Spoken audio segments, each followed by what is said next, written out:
Bismillahirrahmanirrahim. Assalamualaikum warahmatullahi wabarakatuh. Perkenalkan, nama saya Muhammad Fauzi Abdullah dengan nomor NPM 101204777 dari kelas F1 Manajemen. Di sini saya akan menjelaskan tentang Ma'rifatul Insan dari bab 1 sampai bab 4. Untuk pembahasan pertama yaitu Hakikatullah Insan, hakikat manusia. Hakikat-hakikat manusia yang harus dipahami antara lain, yang pertama adalah sebagai makhluk, yang kedua adalah sebagai yang dimuliakan, yang ketiga adalah sebagai mukallaf, yang keempat hakikat manusia adalah bebas memilih, dan yang terakhir hakikat manusia adalah mendapat balasan. Manusia sebagai makhluk yang bebas memilih pastilah memiliki konsekuensi terhadap apa yang dia pilih. Orang beriman dan mematuhi semua perintah dan larangan Allah, maka Allah akan membalasnya dengan surga.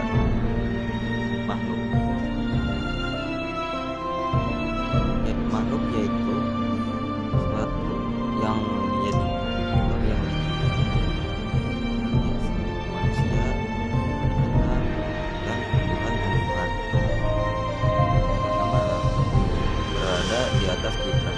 Menurut Kamus Besar Bahasa Indonesia, fitrah adalah sifat asal kesucian bakat dan pembawaan manusia, merupakan makhluk ciptaan Allah Ta'ala.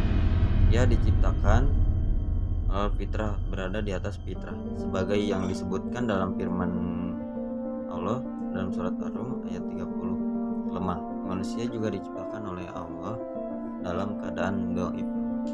Kelemahannya terutama dalam menghadapi godaan. Yang kedua, bodoh. Manusia juga diciptakan oleh Allah Ta'ala dalam keadaan jahil, bodoh. Yang ketiga yaitu fakir. Manusia juga diciptakan oleh Allah Ta'ala dalam keadaan fakir, butuh berkehendak kepada pemberiannya. Manusia adalah satu-satunya makhluk Allah yang dimuliakan Allah dari makhluk yang lainnya. Di antaranya ditiupkannya ruh, ditundukkannya alam padanya, dibebani manusia adalah makhluk yang mukallafun, dibebani tanggung jawab. Di pembahasan madah Ta'riful Insan telah diulas bahwa manusia diberi amanah, ibadah dan khilafah oleh Allah Ta'ala.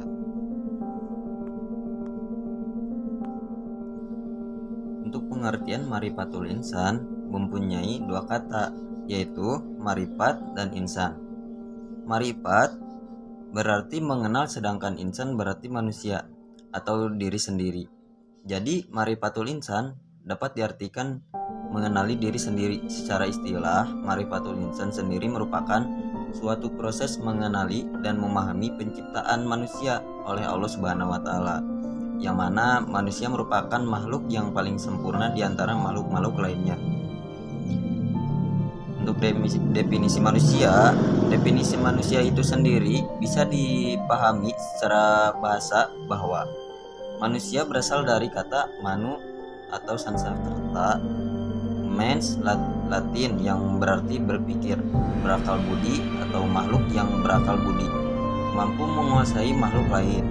Secara istilah, manusia dapat diartikan sebuah konsep atau sebuah fakta, sebuah gagasan atau realitas, sebuah kelompok, genus, atau seseorang individu. Asal penciptaan manusia yaitu dari tanah, surat As-Sajdah ayat ke-9. Unsur manusia, kolbun, hati. Kolbu pada dasarnya memiliki makna ganda atau makna secara syariah dan hakiki.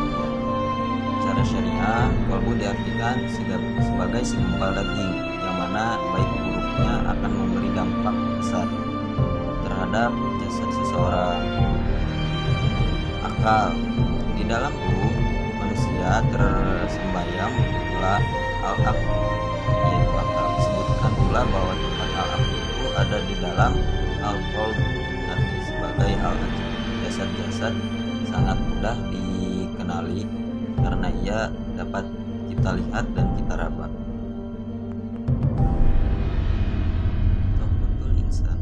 Potensi manusia. Sejatinya potensi yang mudah diberikan ini akan dipertanggungjawabkan di hadapannya. Apakah seseorang itu amanah dalam menjalankan tugasnya ataukah hianat? Tentunya kita sebagai makhluk yang Allah ciptakan dengan potensi luar biasa, yaitu potensi manusia menurut Miles Monroe. Potensi adalah kekuatan terpendam yang belum dimanfaatkan, bakat tersembunyi atau keberhasilan yang belum diraih. Padahal sejatinya kita mempunyai kekuatan untuk mencapai keberhasilan tersebut. Menurut pandangan Islam, potensi manusia adalah sesuatu anugerah yang Allah berikan karena Allah menciptakan manusia dalam bentuk yang sangat sempurna. Dengan kemampuan, maka dari itulah Allah membekali manusia dengan segenap potensi yang ada di dalam dirinya. Potensi itu meliputi potensi jasmani atau fisik, rohani, spiritual, dan akal, mind. Berikut ini adalah penjelasan mengenai potensi yang dimiliki manusia berupa pendengaran, penglihatan, dan hati. Potensi pendengaran, yaitu pendengaran menurut pandangan perspektif Islam adalah mendengarkan al-ajaran agama Allah disampaikan sebagai oleh Rasulullah SAW diberinya manusia, yaitu hati, akal, dan pikiran itu memikirkan, merenungkan, menimbang, dan membedakan mana yang baik bagimu dan mana yang tidak baik, mana yang bermanfaat dan mana pula yang tidak bermanfaat. Potensi penglihatan adalah kemampuan untuk mengenali cahaya dan menafsirkannya. Salah satu dari indera alat tubuh yang digunakan untuk melihat adalah mata. Potensi penglihatan manusia itu sangat besar. Mata manusia memiliki kemampuan luar biasa untuk membedakan berbagai macam objek, sehingga lahir penafsiran dari hal yang mata lihat. Potensi dari hati menurut Ibnu Rajab Hambali yang dipetik oleh Mustaq 2006, hati seperti ini dalam hadis diumpamakan akan seperti raja kepada seluruh anggota badan, yaitu tentara yang patuh dan taat. Sekiranya raja itu seseorang yang baik akhlaknya, maka kesemua tentaranya juga berakhlak baik. Namun sekiranya raja itu buruk akhlaknya, al-mas'uliyah, tanggung jawab. Tanggung jawab adalah kesadaran diri manusia terhadap semua tingkah laku dan perbuatan yang disengaja ataupun tidak disengaja. Al-amanah, sikap amanah. Sikap amanah merupakan sesuatu yang dipercaya untuk dijaga, dilindungi, dan dilaksanakan. Untuk pembahasan selanjutnya, yaitu nafsul insani, jiwa manusia. Nafsul insan mempunyai dua kata, yaitu nafsu dan insan. Nafsu berarti sebuah perasaan atau kekuatan emosional yang besar dalam diri seseorang manusia. Sedangkan insan berarti manusia atau diri sendiri. Untuk definisi jiwa atau jiva berasal dari bahasa Sanskerta yang artinya benih kehidupan. Dalam berbagai agama dan filsafat, jiwa adalah bagian yang bukan jasmaniah, imaterial dari seseorang. Biasanya, jiwa dipercaya mencakup pikiran dan kepribadian dan sinonim dengan roh, akal atau awak diri. Kata nafs dalam Al-Quran memiliki beberapa arti, yaitu sebagai berikut. Jiwa atau sesuatu yang memiliki eksistensi dan hakikat dalam pengertian ini.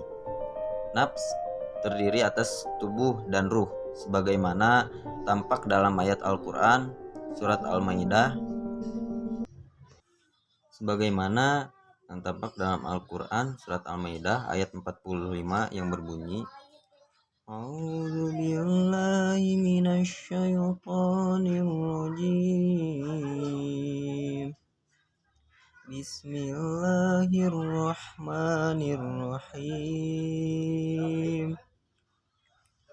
وقفينا على آثارهم بعيسى ابن مريم مصدقا لما بين يديه من التوراة وآتيناه الإنجيل فيه هدى والنور ومصدقا لما بين يديه من التوراة وهدى وموعظة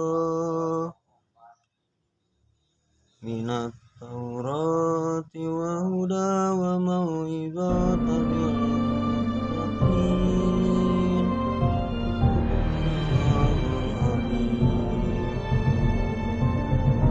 Dan kami telah tetapkan terhadap mereka di dalamnya.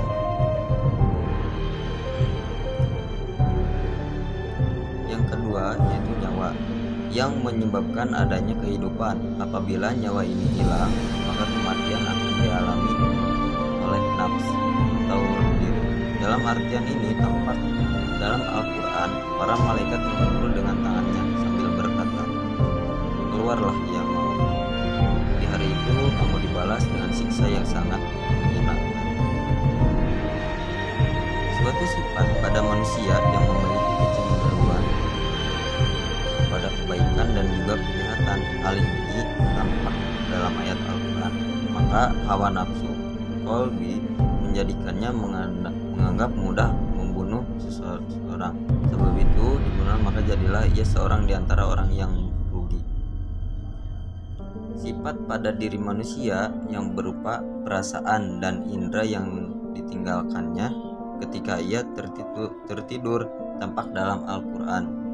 Allah memegang jiwa orang ketika mati dan memegang jiwa orang dalam belum mati di waktu tidurnya.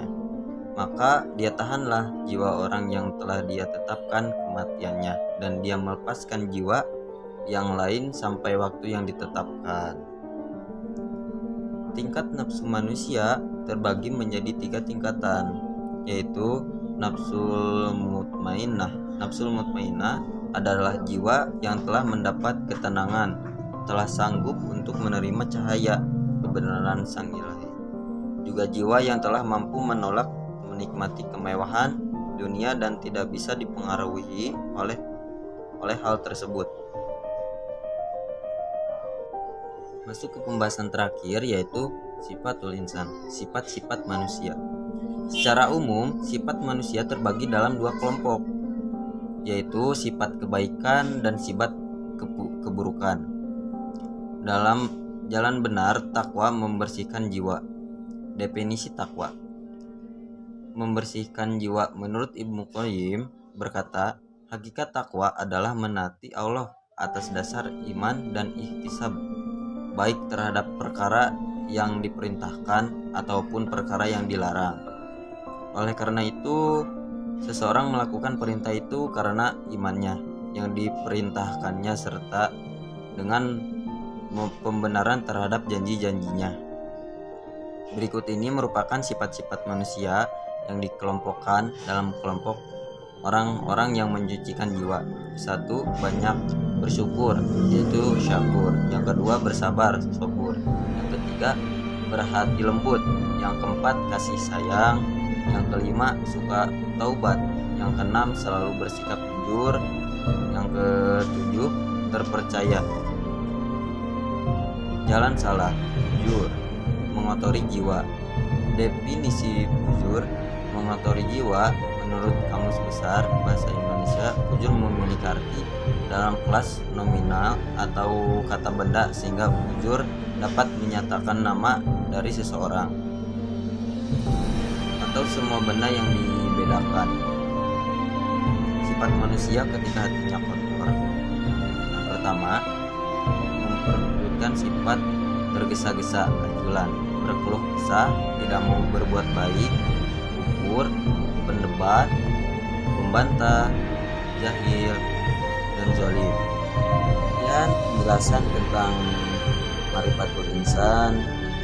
Semoga bermanfaat dan semoga bertambah ilmu wawasan tentang Marifatul Insan. Sekian dari saya. Billahi taufiq wal hidayah. Wassalamualaikum warahmatullahi wabarakatuh.